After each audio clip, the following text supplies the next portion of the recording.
mahal na ang gusali na ito sa maraming pagbabago. Dala ng katandaan at syempre, kalamidad. Ruben, ang ganda!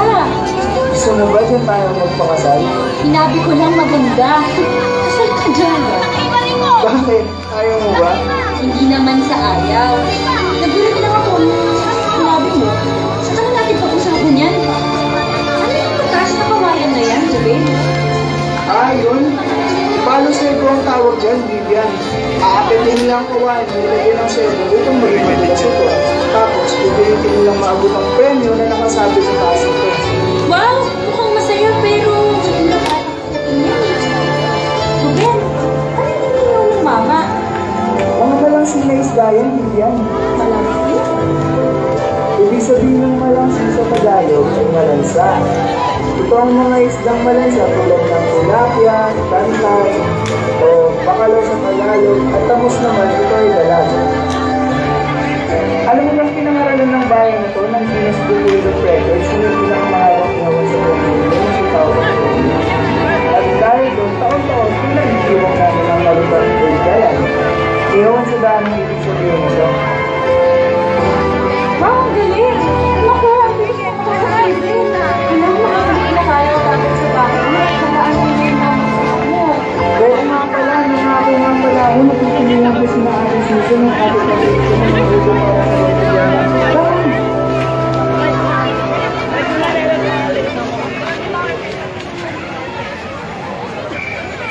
Halina kayo! Dalian mo, di makarami tayo. Eh, sino mo tayo mga hari? Gusto ng turkey?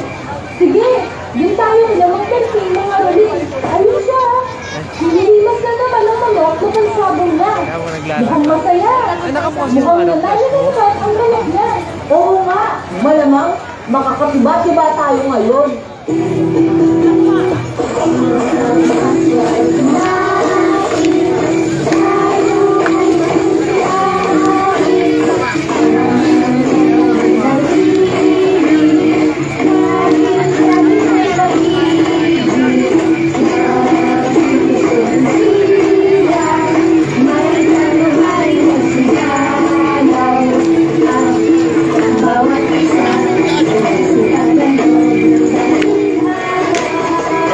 Tao ka, namamas ko po.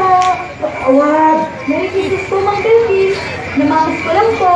Bilang ba? Awad eh! Mang Bertie, gusto niyo pong kumanta kami ulit? Ibang kanta naman. Abahan, tigas kayo ng ulo ninyo, ano? Hey!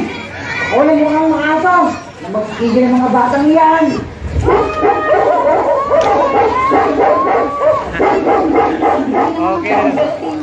Oo nga, kurito. Ayun, tinaaling na rin na lang tayo mga ruling. Baka bigyan pa tayo ng dinudunin ng manok. Ang sarap kaya nun.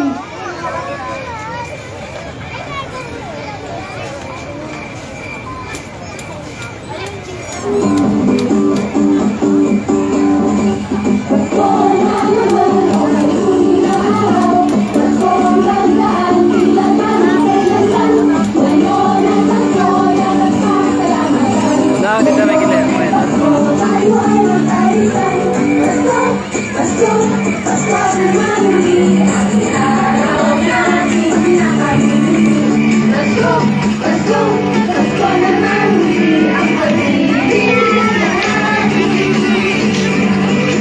Maraming salamat po, Aling Mel. Maligayang Pasko po. Thank you. Thank you. Ang bata ibigyo. Halina, doon naman tayo sa kabilang barangay mga rulis. Balita ko may mga dayo doon. Saan mo yan?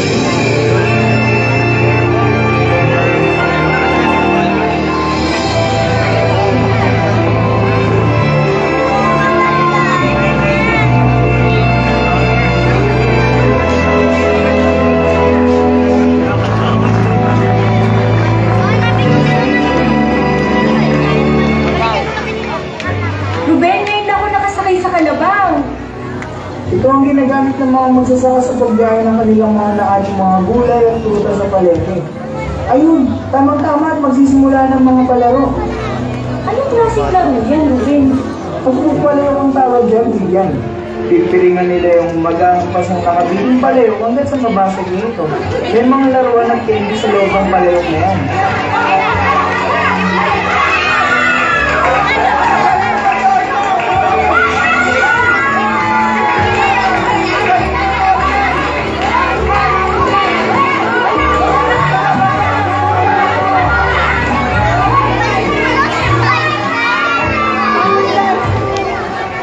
Naku, magkakaguan ko yung mga bata niyan. Pabitin naman ang tawag sa mga nakasabit na candy at laruan na yan. Mag-aagawa na nito mga bata sa mga nakasabit na pabitin. Paramihan sila ng nakukuha.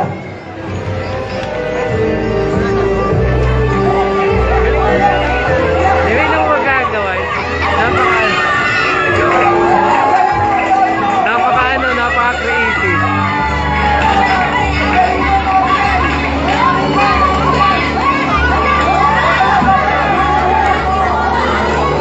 Ang galing eh.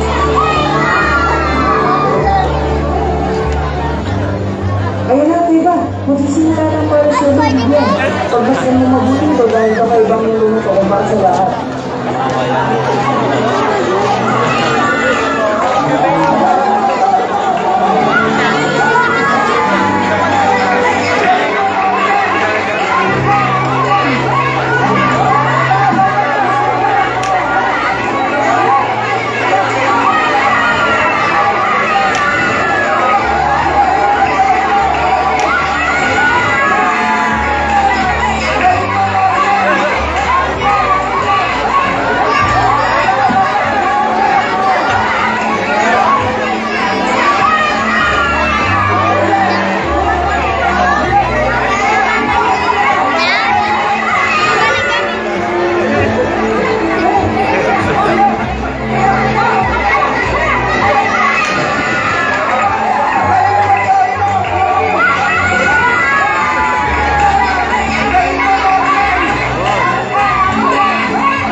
Kita kaya ako.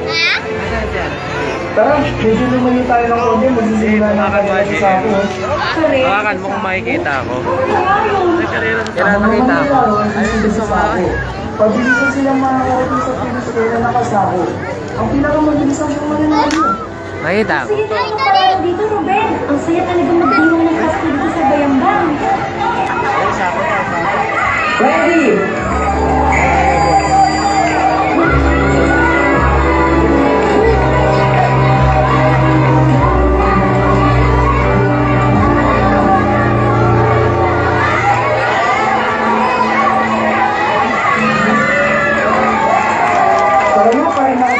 Mula sa bahay ni Ate Susan.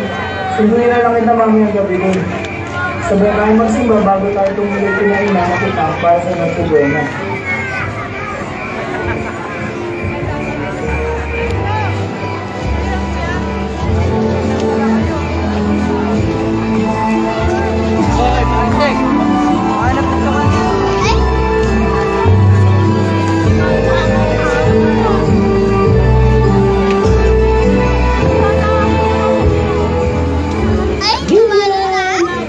Halika, bibisita ka. Magandang gabi, Vivian. Magandang gabi din sa iyo, Ruben.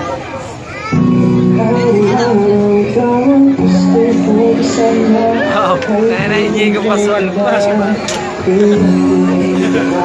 Sa tabi ko ang hiling, kapit ako sa kaniwala, ang ating kong pangarap, kapit ko ang hirap. Aking inspirasyon, basta't nandito ka, ako'y liligaya. Dahil sa'yo ako'y matapang, dahil sa'yo ako'y malabang, dahil sa'yo pagmamahal na walang katapusan. Gagawin ko ang lahat para lang sa'yo sila. Basta't nandito ka, ako'y liligaya.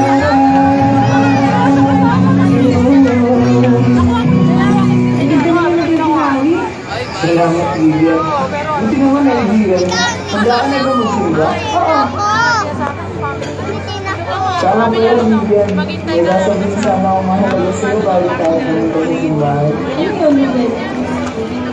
Ayun kasi, matagal ko nang hinihintay yung pagkakataon na masabi ko yun sa'yo. Na sa loob ng 4 na taon ng ating pagiging magkasintahan, napag-isipin ko na oras na unang palawin natin ito. Hindi ko ang mga kamay akong maging aming karami sa buhay. Maging aming asawa. Umapayag ka ba? Ano ba, Ruben?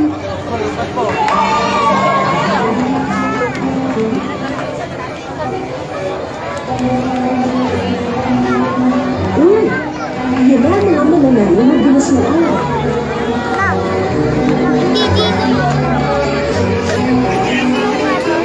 Ano ang binasuan natin, Susan?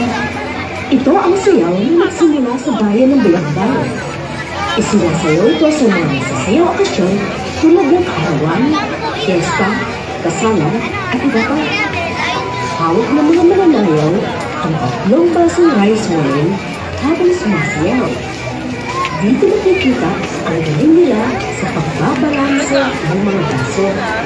Vivian, tara na! Nag-aantay na sila at sila sa simbahan.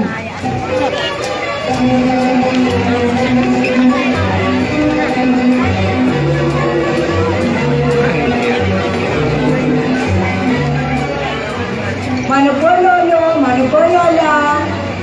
Inang, Itang, si Vivian po. Magandang gabi po, Mano po. Itang, nagpropose po ako kay Vivian sa inyo at tinanggap niya ang aming proposal. Aba, magandang balita iyan. Kailan niyo kami magpakasal? Sa susunod na taon po, Itang. Dito po sana sa simbahan ng San Vicente Ferrer para plano namin magpakasal. Nagdala kami ng ilang mo sa balitang iyon din.